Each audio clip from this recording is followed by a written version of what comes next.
আল্লাহ রাব্বুল আলামিন বলছেন وتوكل على الحي الذي لا يموت وسبح بحمده وكفى به بذنوب عباده خبيرا আল্লাহ পাক বলছেন দুনিয়ার মানুষ তোমরা সুখে দুঃখে যাতনায় যন্ত্রণায় ত্রাসে সদা সর্বদা একমাত্র আমার উপরে তোমাদেরকে নির্ভর করতে হবে। কে বলছেন?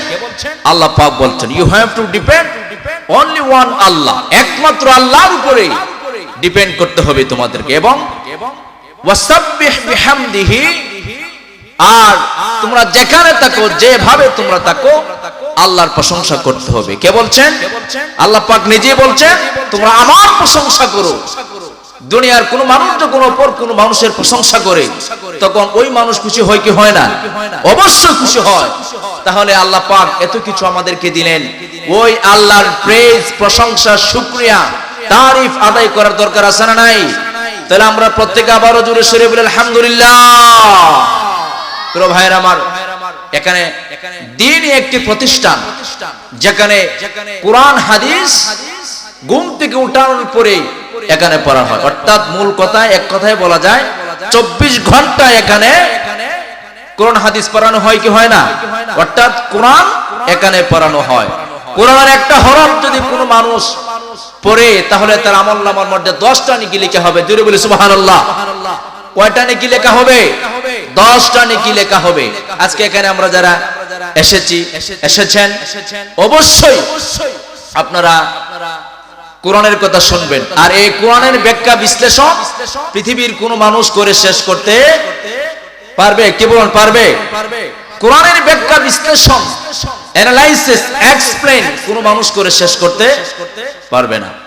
আল্লাহ পাক নিজেই তিনি বলছেন قل لو كان البحر مدادا لكلمات ربي لنفد البحر قبل أن تنفد كلمات ربي ولو جئنا بمثله مددا। আল্লাহ রাব্বুল আলামিন বলতেন বিশ্ববাসী শুনো, আমি আল্লাহ রাব্বুল আলামিন আমার নবী মুহাম্মদ রাসূলুল্লাহ সাল্লাল্লাহু আলাইহি সাল্লাতু ওয়াস সালামের মাধ্যমে যে কোরআন তোমাদেরকে দেওয়া হলো, দুনিয়ার বুকে যত সমুদ্র মহাসমুদ্র, দুনিয়ার বুকে যত সমুদ্র মহাসমুদ্র আছে তার সব পানি যদি কালি হয়ে যায়, এর সাথে যদি আরো 7 সমুদ্র 13 নদীর পানি যোগ করে দেওয়া হয়, এবং এই পৃথিবীর বুকে যতগুলো বৃক্ষ রয়েছে সমস্ত বৃক্ষগুলো যদি কলম হয়ে যায়, বৃক্ষ নামক কলম দিয়ে, গাছ নামক কলম দিয়ে, সাগর মহাসাগর, দরিয়া মহাদরিয়ার পানি নামক কালি দিয়ে যদি আল্লাহর কোরআনের ব্যাখ্যা লিখতে শুরু করে দেওয়া হয়, আল্লাহ রাব্বুল আলামিন বলছেন মানুষ শুনে রাখো, তোমরা ওই দরিয়া মহাদরিয়ার পানি নামক কালি শেষ হয়ে যাবে, বৃক্ষ নামক কলম শেষ হয়ে যাবে, গাছ নামক কলম শেষ হয়ে যাবে, এরপরও আমি যে কোরআন দিয়েছি এই কোরআনের ব্যাখ্যা বিশ্লেষণ করে পৃথিবীর কোন মানুষ শেষ করতে পারবে না। জোরে বলে সুবহানাল্লাহ। আর জোরে বলেন সুবহানাল্লাহ। তাহলে চিন্তা করে দেখেন এই দুনিয়ার মধ্যে কত গাছ আছে আর কি পরিমাণ পানি আল্লাহ পাক রেখেছেন, মওজুদ রেখেছেন। প্রিয় ভাইরা আমার, এই কোরআন আল্লাহর পক্ষ থেকে এক মহামূল্যবান সম্পদ আমাদেরকে তিনি দয়া করে মায়া করে দিয়েছেন। জোরে বলি সুবহানাল্লাহ। এই কোরআন হলো বরকতময়। আল্লাহ রাব্বুল আলামিন অন্যায় শরীফের ভিতরে বলছেন ওয়াহাদা কিতাবুন আনজালনাহু মুবারাকুন ফাত্তাবিউহু ওয়াত্তাকু লাআল্লাকুম তুরহামুন। জোরে জোরে বলে আল্লাহু আকবার। আল্লাহ রাব্বুল আলামিন বলছেন নবীজি, আমি আপনাকে যে কোরআন দিলাম এই কোরআন অবশ্যই বরকতময়, কল্যাণময়। কোরআন যেহেতু বরকতময়, কোরআন যেহেতু কল্যাণময়, দুনিয়ার সব মানুষ বরকত চায়, দুনিয়ার সব মানুষ শান্তি চায়। আল্লাহ রাব্বুল আলামিন বলছেন, দুনিয়ার মানুষ যদি তোমরা শান্তি পেতে চাও, যদি তোমরা শান্তি পেতে চাও, ব্যক্তিগত শান্তি, পারিবারিক শান্তি, সামাজিক শান্তি, রাষ্ট্রীয় শান্তি, অর্থাৎ তাম বিশ্ববাসী যদি শান্তিতে বসবাস করতে চায়, মানুষগুলো শান্তি যদি পেতে চায়, আল্লাহ পাক বলতেন ফাত্তাবিউহু, কোরআনকে অনুসরণ করতে হবে, কোরআনকে মানতে হবে। কোরআন যদি অনুকরণ করেন, আল্লাহ রাব্বুল আলামিন বলতেন, তাহলে অবশ্যই আল্লাহর পক্ষ থেকে তোমাদের উপরে রহমত বর্ষণ করা হবে। আল্লাহ রাব্বুল আলামিন তোমাদের জীবনকে শান্তি দিয়ে, প্রশান্তি দিয়ে ভরপুর করে দিবেন। জোরে বলি সুবহানাল্লাহ। এই কোরআন আল্লাহ পাক আমাদেরকে দিয়েছেন, আর এই কোরআনে ডিসকাস, এই কোরআনে আলোচনা আজকে এখানে হবে। প্রিয় ভাই আমার, আজ এই দুনিয়ার মধ্যে অনেক কাফির বেঈমানরা কোরআন নিয়ে রিসার্চ করতেছে, করছে কি করছে না? কোরআন নিয়ে রিসার্চ করা হচ্ছে, কোরআন নিয়ে এক্সপ্লেইন করা হচ্ছে, অ্যানালাইসিস করা হচ্ছে, আর যারাই কোরআন নিয়ে রিসার্চ করতেছেন তারাই মুসলমান হয়ে যায়। যদি বলি সুবহানাল্লাহ। হযরত উমরের নাম শুনছেন আপনারা? হযরত উমর অর্ধ পৃথিবীর বাদশা ছিলেন। হযরত উমর তিনি একবার দেখলেন আল্লাহর নবী মুহাম্মদ রাসূলুল্লাহ, প্রত্যেকে বলেন সাল্লাল্লাহু আলাইহি সাল্লাতু ওয়াস সালাম, একবার তিনি কোরআন শরীফ তেলাওয়াত করতেছেন। হযরত উমর তিনি দেখতে পেলেন আল্লাহর নবী মুহাম্মদ রাসূলুল্লাহ সাল্লাল্লাহু আলাইহি সাল্লাতু ওয়াস সালাম একবার তিনি কোরআন তেলাওয়াত করছেন। সূরা হাক্কা নবীজি তেলাওয়াত করলেন। হযরত উমর তখন ইসলাম ধর্ম তিনি গ্রহণ করেন নাই, তখন তিনি মুশরিক ছিল, কাফের ছিল। নবীজি কোরআন তেলাওয়াত শ্রবণ করতেছেন, আর হযরত উমর আড়াল থেকে গোপনে গোপনে আল্লাহর হাবিবের জবান মুবারক থেকে কোরআন তেলাওয়াত শ্রবণ করতেছেন। জোরে বলি সুবহানাল্লাহ। হযরত উমর তিনি মনে মনে ধারণা করলেন, ব্যাপার কি? আব্দুল্লাহ ছেলে মুহাম্মদুর রাসূলুল্লাহ সাল্লাল্লাহু আলাইহি সাল্লাম এইগুলো কি তিনি তেলাওয়াত করতেছেন? হযরত উমর যখন এই প্রশ্ন মনে মনে করলেন নিজের কাছে, কি তেলাওয়াত করতেছেন? আল্লাহ রাব্বুল আলামিন উমরের মনের অবস্থা জানেন কি জানেন না? বলেন। অবশ্যই উমরের মনের অবস্থা জানেন। আল্লাহ রাব্বুল আলামিন উমর সহ तमाम বিশ্ববাসীকে আল্লাহ পাক দাঁড়াইয়া দিলেন, আমার নবী কি তেলাওয়াত করতেছেন। আল্লাহ পাক বলছেন, ইন্নাহু লাকাউলু রাসূলিন কারীম, এগুলো হচ্ছে আল্লাহর পক্ষ থেকে নাজিল করা বাণী। আর নবী মুহাম্মদ রাসূলুল্লাহ সাল্লাল্লাহু আলাইহি সাল্লাতু ওয়াস সালাম এগুলো বিশ্ববাসীর কাছে মানুষের হেদায়েতের জন্য আল্লাহ পাকের পক্ষ থেকে যে আয়াত নাজিল করা হলো, এগুলো নবী যে মানুষের কাছে প্রচার করে থাকেন। জোরে বলি সুবহানাল্লাহ। হযরত উমর আবার তিনি মনে মনে ধারণা করলেন, জীবনে কত কথা শুনলাম, কত কবিতা শুনলাম, কত বাক্য শুনলাম, কিন্তু আল্লাহ নবী মুহাম্মদ রাসূলুল্লাহ সাল্লাল্লাহু আলাইহি সাল্লাম এত সুন্দর কথাবার্তা তিনি বলছেন। উমর মনে ধারণা করলেন, নবীজি তো কোন স্কুলে পড়ে নাই, কোন কলেজে পড়ে নাই, কোন ইউনিভার্সিটির মধ্যে পড়াশোনা করে নাই, তাহলে তিনি এত সুন্দর কথাবার্তা তিনি কেমনে বলেন, কিভাবে বলেন? উমর মনে মনে ধারণা করলেন, মনে হয় আল্লাহ নবী তিনি একজন কবি হবেন এবং তিনি যা কিছু তেলাওয়াত করছেন ওইগুলো কবিতার একটা অংশ হবে। জোরে বলে নাউজুবিল্লাহ। উমর ধারণা করতেছে আল্লাহর হাবিবের জবান মুবারক থেকে কোরআন শ্রবণ করছেন, আর উমর তার মনের ভিতরে একের পর এক প্রশ্ন তার মনের ভিতরে উদয় হচ্ছে যে নবী যদি যেহেতু স্কুলে পড়ে নাই, মাদ্রাসা পড়ে নাই, কোন ইউনিভার্সিটির মধ্যে পড়াশোনা করে নাই, তাহলে তিনি এত সুন্দর সুন্দর কথাবার্তা কেমনে তিনি বলেন? আল্লাহ পাক উমরের মনের অবস্থা জানেন কি জানেন না? জুড়ে বলেন, জানেন কি জানেন না মুসলমান?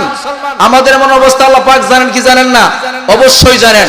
উমর তখন চিন্তা করলেন, এগুলো কি প্রশ্ন করতেছে? আল্লাহর পক্ষ থেকে আবার আয়াত নাজিল করা হলো। আল্লাহ পাক চান উমর যেন হেদায়েত প্রাপ্ত হয়ে যায়। হযরত উমর যখন নবী মুহাম্মদ রাসূলুল্লাহ সাল্লাল্লাহু আলাইহি সাল্লামকে তিনি কবি মনে করলেন এবং কোরআনের আয়াতগুলোকে কবিতার অংশ মনে করলেন, আল্লাহ পাক আয়াত নাজিল করে জানিয়ে দিলেন, না ওয়া মা হুয়া বিকাউলি শাইর কলিলাম মা তুমিনুন। জোরে জোরে বলে আল্লাহু আকবার। আল্লাহ পাক নাজিল করলেন আয়াত, ও বিশ্ববাসী আমার নবী কোন কবি হতে পারে না। আমার নবী যা কিছু তেলাওয়াত করতেছেন ওইগুলো কবিতার কোন অংশ নয়।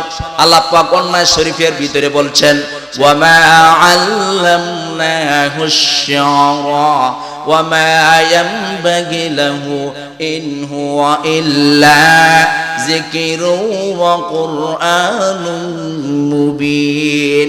আল্লাহ পাক বলছেন না আমার নবীর জন্য কল্যাণকর নয়, আমার নবীর জন্য শুভনীয় নয়। পৃথিবীর মানুষকে তিনি কোরআনের আয়াত না শোনায়া তিনি মানুষদেরকে কবিতা আবৃত্তি করা শিক্ষা দিবেন, কবিতা মানুষদেরকে শিক্ষা দিবেন, এটা আমার জন্য আমার নবীর জন্য কল্যাণকর হতে পারে না। এবং আমার নবী যাদেরকে দিচ্ছেন দ্বীনের দাওয়াত আমার ওই সকল মানুষের জন্য কল্যাণকর হতে পারে না। জোরে বলি সুবহানাল্লাহ। উমর আবার তিনি মনে ধারণা করলেন সর্বনাশ।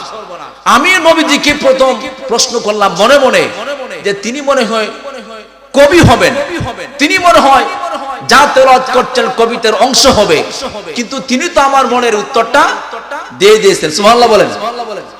আমার মনের উত্তরটা তিনি কেমনে দিলেন, কিভাবে দিলেন? তখন উমর আবার তিনি নবীজির ব্যাপারে মনে মনে তিনি একটা আবার কমেন্ট করলেন, মন্তব্য করলেন।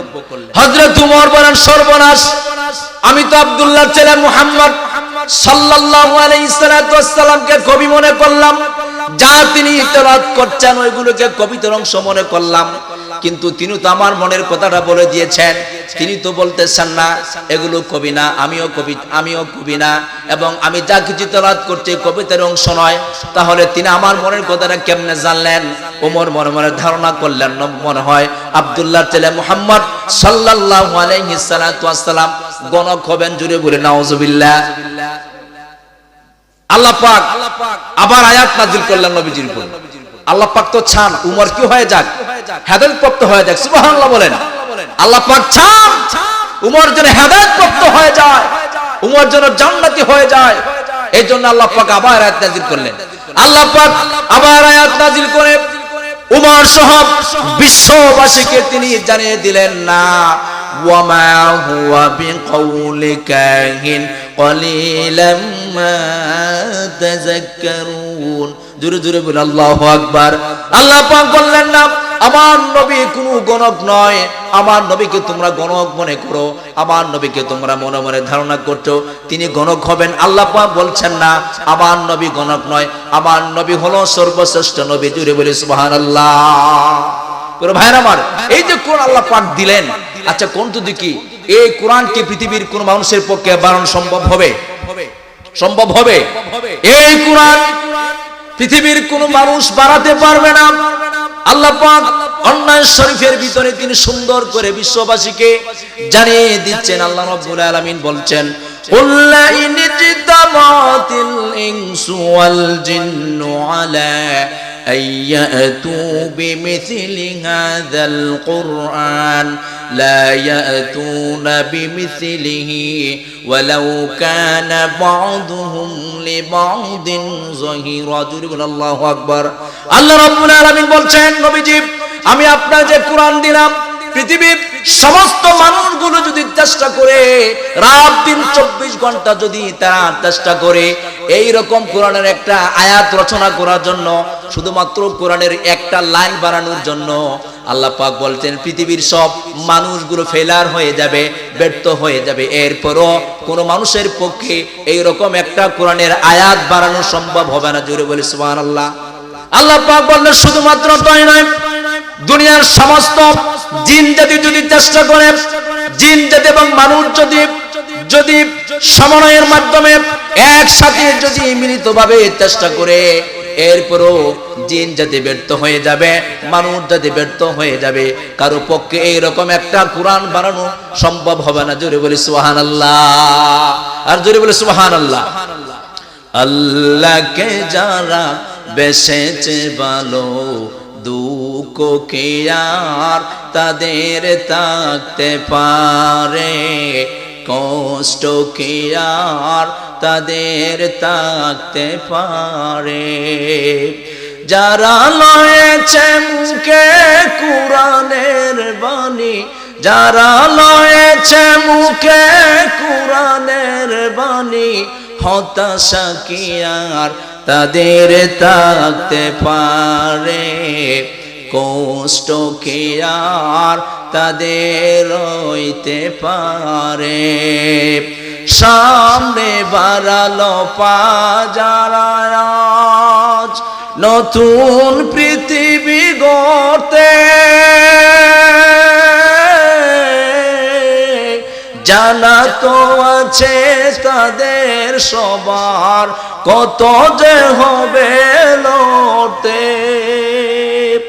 সামনে বাড়ালো পাজারা আজ নতুন পৃথিবী গড়তে, জানা তো আছে তাদের সবার কত যে হবে লড়তে। জীবনের সব পিছুটান তাই হেরে যায় বারে বারে, কষ্ট কে আর তাদের থাকতে পারে।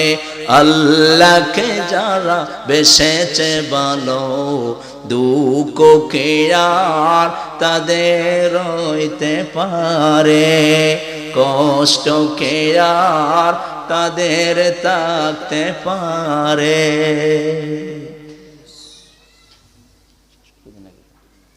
যাক প্রিয় ভাইয়েরা আমার, আমাদের একজন হুজুর হযরত মাওলানা আব্দুল বাসির সাহেব উনি প্রেজেন্ট হয়ে গেছেন আমাদের সামনে। আর কোরআনে ডিসকাস আর দীর্ঘায়িত করছি না। আল্লাহ পাক যেন আমরা যা কিছু শুনলাম, আল্লাহ পাক যেন আমাদেরকে আমল করার মতো তৌফিক দান করেন।